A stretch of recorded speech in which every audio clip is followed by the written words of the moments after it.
Hello प्रबंध, तो कैसे हैं आप सभी। उम्मीद करते हैं आप लोग बहुत ही अच्छे होंगे। दोस्तों आज की इस वीडियो में बात करने वाले हैं नीट 2021 के बारे में।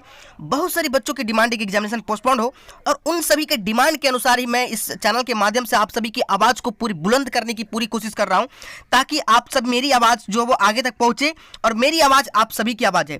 इसलिए मैं आप सभी का सपोर्ट करना चाहता हूँ, क्योंकि दोस्तों मेरे पास कुछ माध्यम है, कुछ सोर्स है, जिसके कारण मैं लगातार अपनी आवाज़ें जो अपने चैनल के माध्यम से रख रहा हूँ, ताकि आपकी एग्जामिनेशन पोस्टपोन में मैं अपनी भागीदारी दे सकूं, ठीक है ना। लेकिन इस बीच कई सारे लोग अपशब्द कुछ कह जाते हैं, तो मैं समझ नहीं पाता कि आखिर वो ऐसा क्यों करते हैं। तो अगर आप सपोर्ट करेंगे तभी कोई भी यूट्यूबर जो है वो आपके सपोर्ट कर पाएंगे, वरना इस तरीके से जिस तरह से आप लोग अभद्रता का व्यवहार करते हैं, इस तरह से कोई भी आपका सपोर्ट नहीं करेगा। आप लोग बहुत परेशान है, ट्वीट कर रहे हैं, लेकिन यहाँ पे आप लोग जो वो गलत कमेंट करते हैं, कई सारे लोग होते हैं, हालांकि करें मुझे कुछ नहीं उससे, लेकिन जो अपनी मानसिकता वो प्रदर्शित करते हैं। लेकिन दोस्तों इस बीच एक बहुत ही क्या कुछ खबर निकल कर आ रही है, मैं आपको दिखाता हूँ। सबसे पहले लोगों का दो डिमांड था। पहला डिमांड था कि सर एग्जामिनेशन को आप पोस्टपोन करके थोड़ी सी आगे बढ़ा दीजिए, क्योंकि मेरे एग्जामिनेशन क्लैश कर रहे हैं। मैं आपको बताता हूँ अभी कि क्या कुछ अपडेट निकल कर सामने आ रही है, ठीक है ना। उसके साथ ही दूसरी डिमांड थी कि सर अगर एग्जामिनेशन आप पोस्टपोन नहीं करते तो आप कम से कम इतना कर दीजिए कि एक साल में 2 बार एग्जामिनेशन लिया जाना चाहिए, जिस तरीके से आप जेई का 4 बार एग्जामिनेशन लेते हैं। इस बीच देखिए इस पर क्या अपडेट आएगा। The decision regarding multiple attempt in NEET will be taken by health minister, यानी कि इस पर डिसीजन जो है कि एक साल में कितने अटेम्प्ट लेने हैं, इस पर डिसीजन हेल्थ मिनिस्टर करेंगे।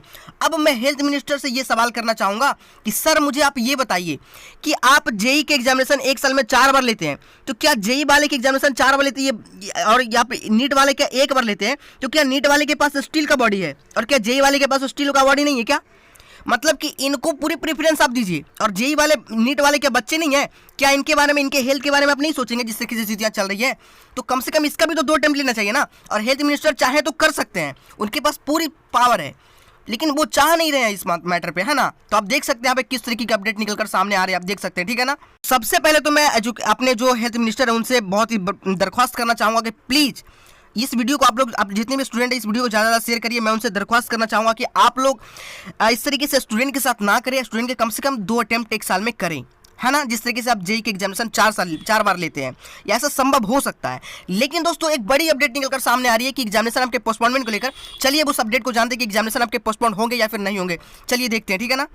एक बहुत ही अच्छी बात बताऊंगा, ध्यान से सुनना। अगर आप स्टूडेंट है तो आपको पढ़ाई करते समय बहुत सारे डाउट्स आपके मन में आते होंगे, तो आपके उन सभी डाउट्स का सॉल्यूशन है फिलो ऐप। इस ऐप में बहुत ही बेहतरीन फीचर दी गई है। यहाँ पे लाइव एक्सपर्ट द्वारा आपके सभी डाउट्स को क्लियर किया जाएगा, चाहे तो वह डाउट आपके किसी भी क्लास का हो या फिर किसी भी सब्जेक्ट का हो। आप अपने डाउट का फोटो खींच करके या फिर टाइप करके पूछ सकते हैं। एक्सपर्ट जिसे लाइव कॉल के माध्यम से आपको समझाएंगे। What is the enzyme present in saliva?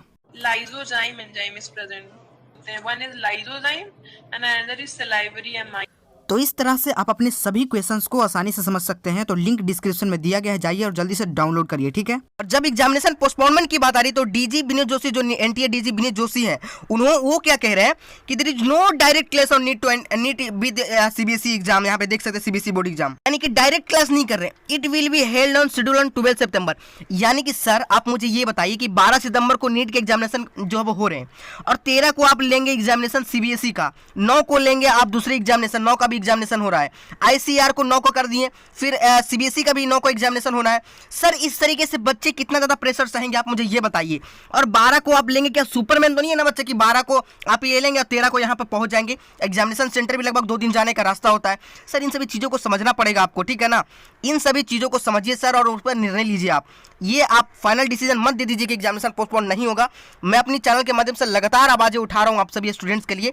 Please आप लोग सपोर्ट करिए, ताकि मेरी आवाज़ें बुलंद करिए, ताकि मैं आप सभी के लिए आगे आकर मैं कह सकूं कि एग्जामिनेशन पोस्टपोन होनी चाहिए। क्योंकि जो आप ट्विटर पे चला रहे हैं ना, अगर ये वीडियो को आप ज़्यादा शेयर करते हैं ना, तो आपको उससे ज़्यादा फायदा होने वाला है दोस्तों। ये सब बिल्कुल भी नहीं होना चाहिए किसी भी स्टूडेंट के साथ, ठीक है ना। हालांकि कोई भी लेटेस्ट अपडेट आएगी तो आप सभी बस लगातार ट्वीट करते रहिए। कोई भी लेटेस्ट अपडेट आएगी तो सबसे पहले मैं आपको दूंगा इस चैनल के माध्यम से, और आप लोग जो है वो स्टडी भी करते रहिए, ठीक है ना दोस्तों। चलिए धन्यवाद, जय हिंद।